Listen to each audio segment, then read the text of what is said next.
आइए बात करते हैं बिहार की। बिहार में क्या चुनावी सरगर्मी है। इस साल के अंत में विधानसभा चुनाव होना है राज्य में, और इसकी तैयारियों में पार्टी तो जुट गई है। कौन किस सीट से लड़ेगा और कौन किसे देगा कड़ी टक्कर, इन सभी पहलुओं पर जमकर बैठकें हो रही हैं और जनता की नजर भी इस पर टिकी हुई है। यही कारण है कि बिहार की आबो हवा इन दिनों काफी गरमाई हुई है। इसी कड़ी में बिहार से निर्दलीय लोकसभा सदस्य राजेश रंजन उर्फ पप्पू यादव ने 14 जुलाई को कांग्रेस अध्यक्ष मल्लिकार्जुन खड़गे और पूर्व अध्यक्ष राहुल गांधी के साथ एक बैठक की है, और सूत्र ये बता रहे हैं कि ये बैठकी राजनीतिक लिहाज से हुई है। बैठक के बाद पप्पू यादव फुल कॉन्फिडेंस में दिखाई दे रहे हैं और प्रदेश की राजनीति में हलचल उन्होंने बढ़ा दी है। पप्पू यादव के बदले तेवर के बाद राजनीतिक गलियारों में कई सवाल भी उठने लगे हैं। खड़गे, राहुल और पप्पू यादव के बीच आखिर किस बात पर सहमति बनी है? क्या पप्पू यादव फिर से कांग्रेस में शामिल होंगे? क्या पप्पू यादव हर बार की तरह इस बार भी कांग्रेस को समर्थन करते हुए दिखाई देंगे? क्या पप्पू यादव अपने साथ हुए अपमान का बदला लेंगे? ये तमाम सवाल गूंज रहे हैं। दरअसल बिहार विधानसभा चुनाव से पहले 14 जुलाई को एक राजनीतिक बैठक हुई, जिसमें ये तीनों दिग्गज एक साथ शामिल हुए और चुनाव को लेकर हर पहलू पर बातचीत हुई। इस दौरान उन्होंने कहा कि पार्टी उन्हें राज्य विधानसभा चुनाव में जो भूमिका देगी वो उसे निभाएंगे। एक निजी चैनल के साथ बातचीत करते हुए पप्पू यादव ने यह भी कहा कि बिहार में कांग्रेस के पास मुख्यमंत्री पद के चेहरों की कोई कमी नहीं है। पप्पू यादव ने मुख्यमंत्री पद के कांग्रेस के चेहरों का उल्लेख करते हुए प्रदेश अध्यक्ष राजेश कुमार और सांसद तारिक अनवर के नाम का उल्लेख भी किया। जरा सुनिए उन्होंने क्या कुछ कहा। के खिलाफ मजबूती से लड़ेंगे। कांग्रेस जो दायित्व देगा उसको एक वर्कर की तरह उस पर काम करेंगे और अपने नेता की आइडियोलॉजी को एक एक घर तक, एक एक लोगों तक पहुंचाएंगे। सर, आप जिस सीट से आपने डिमांड किया था कि राहुल गांधी के नेतृत्व में भैया, तो आप जब बैठक में थे तो राहुल जी से मुलाकात होगी।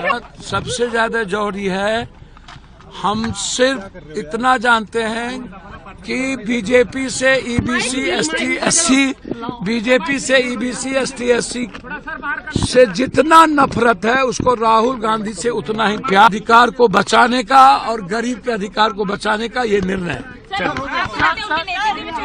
सर अब छोड़िए सर, मैं नहीं जानता हूं सर, वो बात प्रभारी और अध्यक्ष बोलेंगे। मैं इतना जानता हूं कि राहुल गांधी जी हमारे लीडर हैं, उनकी आइडियोलॉजी को घर घर पहुंचाएंगे, संगठन को मजबूत करने का जिम्मेदारी देंगे।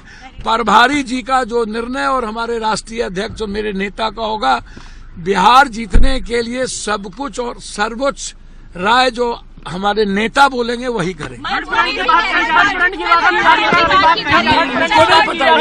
सर नहीं, गांधी का पूरा ब्लेसिंग है। खड़गे जी ने हमें लड़ने के लिए आशीर्वाद दिया है। कांग्रेस में कौन सीएम हो सकता है? बहुत है, हमारे सीएम की कमी है। हर पार्टी में ढेर है, तो हमारे नेता हमारे कांग्रेस में भी बहुत है। अशोक राम जी हमारे 5.2% है। तारिक अनवर साहब माइनॉरिटी में हमारे सोबर आदमी हैं। अशोक राम जी हमारे लीडर हैं। हो सकते हैं क्या अशोक राम जी फिर सीएम? इस बैठक में कांग्रेस के प्रदेश प्रभारी कृष्णा अल्लावरू, प्रदेश अध्यक्ष राजेश कुमार और कई अन्य शामिल थे।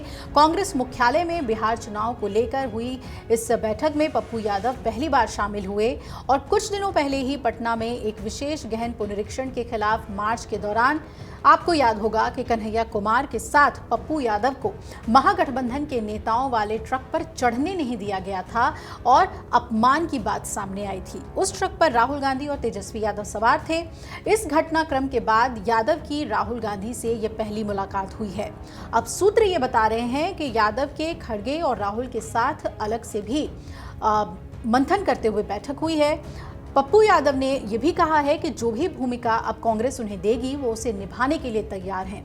इससे यह भी अनुमान लगाया जा रहा है कि कांग्रेस उन्हें मुख्यमंत्री पद के प्रबल दावेदार के रूप में सामने ला सकती है, या कम से कम प्रमुख प्रचारक की भूमिका में तो ला सकती है। लेकिन हम सभी जानते हैं कि पप्पू यादव पूर्णिया से निर्दलीय सांसद हैं और लोकसभा चुनाव के दौरान ही उनकी राहें अलग हो गई थी कांग्रेस से, लेकिन कांग्रेस के आइडियोलॉजी से अलग होने की बात उन्होंने कभी नहीं कही थी। राजद की वजह से उन्हें पूर्णिया से टिकट नहीं मिला था और उसके बाद ही पप्पू यादव ने एक अलग रास्ता अपनाया और उसमें उनको जीत भी मिली। अब जिस तरीके से वो कांग्रेस की आइडियोलॉजी का बार बार जिक्र करते हैं और कहते हैं कि मैं इससे अलग ही नहीं हो सकता, क्या इसका फल कांग्रेस पार्टी उन्हें देगी? और राहुल गांधी और खड़गे से मुलाकात के बाद अटकलें काफी तेज हो गई हैं कि कांग्रेस क्या वापस पप्पू यादव को पार्टी में लेते हुए और कोई अहम जिम्मेदारी उन्हें सौंपती है या फिर कोई और प्लान है कांग्रेस का, ये तो आने वाला वक्त ही बताएगा। अगर आप ये वीडियो YouTube पर देख रहे हैं तो हमारे चैनल को सब्सक्राइब कर बेल आइकन दबाएं और Facebook पर देख रहे हैं तो हमारे पेज को लाइक करें।